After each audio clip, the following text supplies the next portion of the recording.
இந்த மாவட்டங்களில் உள்ள அடிப்படை கட்டமைப்புகள் எல்லாம் பழுதடைந்து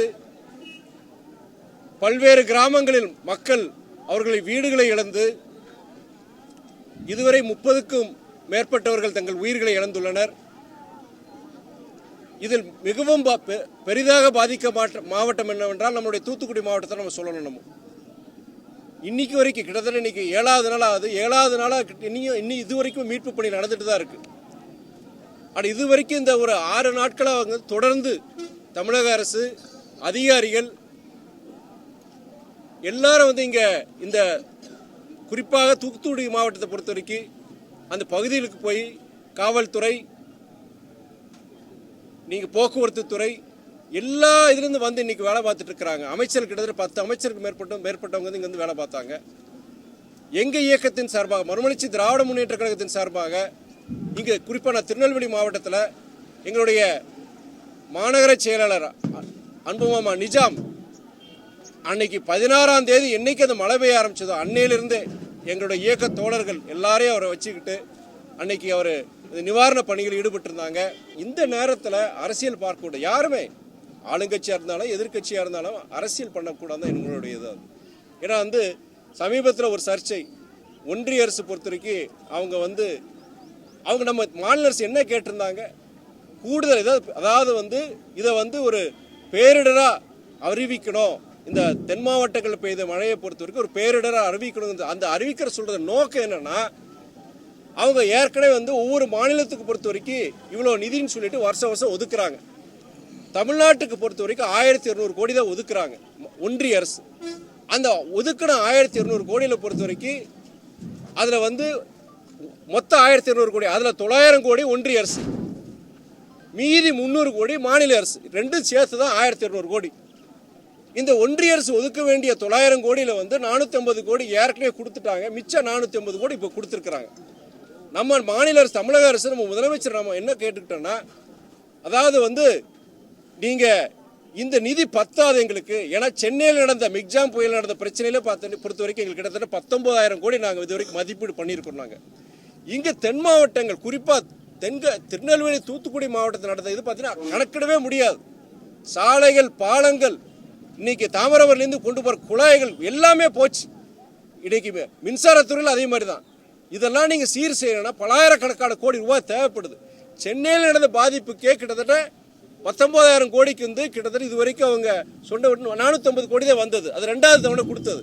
இதை தான் அவங்க சொல்கிறாங்க. நீங்கள் சொல்கிற அந்த வருஷம் ஒதுக்குற நிதி, நம்ம ஒதுக்குற நிதி 1200, நாங்கள் ஒதுக்குறது 300 கோடி, ஒன்றிய அரசு கொடுக்குறது 900 கோடி, ரெண்டு சேர்த்து 1500 கோடி. நீங்கள் இதை வச்சுட்டு நாங்கள் என்ன பண்ண முடியும்? கூடுதல் நிதி கொடுங்க, நீங்கள் தேசிய இது ஒரு பேரிடராக நீங்கள் அறிவிங்க அப்படின்னு சொல்லி தான் நம்மளுடைய தமிழக அரசு கேட்டிருக்கிறாங்க. இதில் ஒன்றுமே உடனே வந்து இது ஒரு பெரிய சர்ச்சையாக்கி இது பேரிடராக நாங்கள் அறிவிக்க முடியாது. இதுக்கு முன்னாடி நாங்கள் என்ன பண்ணியிருக்கோம், அறிவிச்சிருக்கோமா? அப்போல்லாம் நாங்கள் பண்ணலாம், இப்போ நாங்கள் பண்ணணுமா? சரி, நீங்கள் பேரிடராக நீங்கள் அறிவிக்க வேண்டாம். ஆனால் நீங்கள் பேரிடர்னு சொன்னீங்கன்னா இந்த 1200 கோடி தான் தமிழ்நாட்டுக்கு கிடைக்கும். அது எப்படி பத்தம் எங்களுக்கு? சென்னையில் நடந்த மிக்ஜாம் புயலுக்கு அதுக்கு பத்தாது எங்களுக்கு. நீங்கள் 4 மாவட்டங்கள் மிக்ஜாம் புயலில் பாதிக்கப்பட்டிருக்காங்க. அதுக்காண்டி நம்ம அரசு கேட்டிருக்கிறது 19,000 கோடி கேட்டிருக்கிறாங்க. இது நம்ம இங்கே தென் மாவட்டங்களில் உடனே நீங்கள் 2,000 கோடி, ரெண்டு சேர்த்து 21,000 கோடி எங்களுக்கு வேணும்னு சொல்லியிருக்கிறாங்க. உங்களுக்கு தென் மாவட்டம், உங்களுக்கு தூத்துக்குடி என்ன நடந்திருக்கு தெரியும். உங்களுக்கு அவ்வளோ பெரிய பாதிப்பு. சாலைகள் கிடையாது, பிரிட்ஜு கிடையாது, பல கிராமங்களுக்கு போகவே முடியாது, உள்ளே போக முடியாது. உங்களுக்கு மின்சார வசதி கிடையாது, கடைகள் இழந்திருக்கோம். பல பேர் இந்த வர்த்தகர்கள் பொறுத்த வரைக்கும் கிட்டத்தட்ட பல லட்சம் பல நூற்றுக்கணக்கான கோடிக்கு ரூபாய் போயிருச்சு. அவங்களுடைய வர்த்தக ஜாமான்கள் போயிருச்சு. இவ்வளோ பாதிப்புகள் இருக்கும்போது நம்ம தூத்துக்குடி மாவட்டத்துக்கு பலாயிரக்கணக்கான கோடி ரூபாய் நிவாரணம் தேவை. அப்படி இருக்கும் பொழுது நீங்கள் வந்து எங்களுக்கு கூடுதல் நிதி தேவை, அதனால நீங்கள் பேரிடர் அறிவிக்க சொல்லுங்கன்னு சொல்கிறாங்க. நீங்கள் பேரிடர் அறிவிக்க முடியாது, டெக்னிக்கலி இட்ஸ் நாட் பாசிபிள், பரவாயில்ல.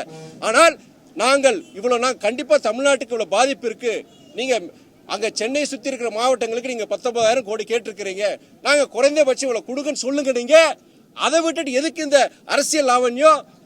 இப்போயே நாங்கள் என்ன பயப்படுறோம், நாங்கள் இப்போ நீங்கள் சென்னைக்கு அந்த மாதிரி பண்ண மாதிரி இப்போ நீங்கள் தூத்துக்குடி, திருநெல்வேலி மாவட்டத்துக்கு இவ்வளோ பிரச்சனை பாதிப்புள்ளாக இருக்காங்களே, இந்த ஜனங்க இவ்வளோ கஷ்டப்படுறாங்களே, வீடுகள் இழந்திருக்கிறாங்க, வாகனங்கள் இழந்திருக்கிறாங்க, வாழ்வாதாரத்தை இழந்திருக்கிறாங்க, இவ்வளோ பேர் இவங்களுக்கு சங்கடப்பட்டு இருக்கும்போது சென்னைக்கு ஒதுக்காத பணம் அப்போ இங்கே என்ன ஒதுக்க போகிறாங்க ஒன்றிய அரசு?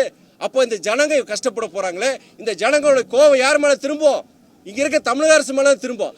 அதுதான் பாஜகவோட விருப்பமா நான் கேட்கிறேன். நான் இந்த மக்களுக்கு இந்த நிதியை கொடுக்காம அவங்க சங்கடத்துக்குள்ளாக்கி அப்ப அந்த ஜனங்க வந்து தவிக்கும் போது உடனே என்ன, இங்க இருக்கிற எதிர்கட்சி சரி, இங்க இருக்க பாஜக சரி, நம்மளுடைய சகோதரர் அண்ணாமலை என்ன ஆரம்பிச்சிருவார். அவரு உடனே அவர் ஃபீல்ட் டூர் வருவார், எல்லாம் சொல்லுவார் பல அவர். ஆனால் அந்த கோவம் வந்து யார் மேலே திரும்புறதுக்கு வாய்ப்பு இருக்குது? தமிழக அரசு மேலே திரும்புறதுக்கு வாய்ப்பு. தமிழக அரசு கிட்ட பணம் கிடையாது. இதுதான் நாங்கள் சொல்கிறோம். நான் வந்து கூட்டணி இருக்கிற இல்லை, அதெல்லாம் விட்டுருங்க. நீங்கள் நான் எல்லா இடங்களும் வர செய்திகளை சொல்கிறாங்க. இதில் அரசியல் பார்க்காதீங்க. தமிழக அரசு விடுத்துள்ள கோரிக்கை என்னன்னா, குறைந்தபட்சம் எங்களுக்கு நிவாரண நிதி இவ்வளோ கொடுக்கணும்னு கேட்குறாங்க. அதை நீங்கள் கொடுங்க, ஒன்றிய அரசு கொடுக்குறோம். அதுதான் என்னுடைய முக்கியமான கோரிக்கை. அதாவது என்னென்னா, வெஞ்சன்ஸ் வந்து பொறுத்த வரைக்கும் வைக்கக்கூடாதுங்க, இருக்கவும் கூடாது. அரசியல் பொறுத்த வரைக்கும் எதிரியும் நண்பராக்குறது தான் அரசியலில் வந்து அரசியல் யுக்தின்னு சொல்லுவாங்க. இங்கே தமிழ்நாட்டு ஜனங்க பாஜக மேலே நம்பிக்கையே இல்லை. அவங்க மேலே தமிழ்நாட்டில் ஜனங்க பொறுத்த வரைக்கும் அந்த மதவாத சக்தியில் என்றைக்கும் அவங்க வரவேற்க போகிறது கிடையாது. மேபி இந்த மாதிரி ஒரு இதில் இருக்கிற அந்த திராவிடம், இவங்கெல்லாம் திராவிட இதில் இருக்கிறாங்களே இப்படிலாம் சொல்லி நமக்கு ஏன் இப்படி இருக்கிறாங்கன்னு சொல்லிட்டு அந்த அப்படி இருக்க மாட்டாங்க, இருக்கக்கூடாதுன்னு நினைக்கிறேன். நான் என்னுடைய வேண்டுகோள் பொறுத்த வரைக்கும்னா, பாஜக பொறுத்த வரைக்கும் தமிழ்நாட்டில் நீங்கள் வேற ஒன்று கூடாது, வேற ஒன்று அந்த மாதிரி மதவாசத்தில் வேற ஒன்று கூடாது. அப்படியே நீங்கள் இங்கே வளரணும்னு நினைச்சீங்கன்னா தயவு செய்து மக்கள் பிரச்சனையில் உண்மையான கவனம் செலுத்தி அரசியல் பண்ணாதீங்க. இதில் அதாவது நீங்கள் அரசியல் ஒரு சாக்கடைன்னு சொல்லுவாங்க. நீங்கள் பொதுவாக வந்து என்னென்னா, அப்படி ஒரு நினச்சி அப்படி செயல்பட்டு இருந்தாங்கன்னா அதோட மோசமான ஒரு இது கிடையாது. நீங்கள் ஃபீல்டில் நீங்கள்லாம் ரிப்போர்ட்டர்ஸ் ப்ரெஸ், நீங்கள் ஃபீல்டுக்கு போகும்போது எவ்வளோ பேர் நீங்கள் சங்கடப்பட்டு பார்க்குறீங்க. வீடுகளை இழந்திருக்கிறாங்க.